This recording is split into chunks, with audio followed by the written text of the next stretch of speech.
দুর্ভাগ্যজনক হলো এটা সত্য কথা, আমি এখন তিস্তা নদীর মাঝখানে আছি। এটা হইতেছে তিস্তা নদী।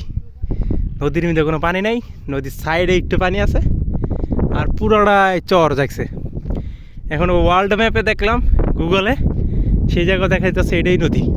ওই যে একটু পানি দেখা যাইতেছে ওদিকে, আর এই নদীর মাঝখানে লাগাইছে আলু। একদম বালুর মধ্যে কেমনে আলু লাগাইলো আমার মাথায় ঢুকতেছে না, এটা পানি দিব কেমনে? আর বালুর মধ্যে পানি দিয়ে কি কুলান যাবো এমনি? আমার তো বুঝতেছি না আর হইব কি হইব না, না হইলে তো আর গাড়তো না, হইব যে লাল লাল বালু। এই যে আলু গাড়ছে, ওই সাইডে একটু ভিজা মাটি দেখা যায়, এগুলো একদম শুকনা মাটি, মাটি নাই শুধু বালু আর বালু। এগুলো তো আবাদ হয়। এত বড় নদী, মানে যত দূর চোখ যায় শুধু ধুলা বালু আর কিছুই নাই, গাছ নাই, কিছুই নেই।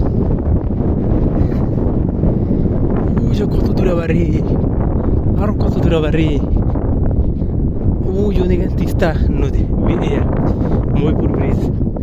আর এদিকে তো কোনো কথাই নেই,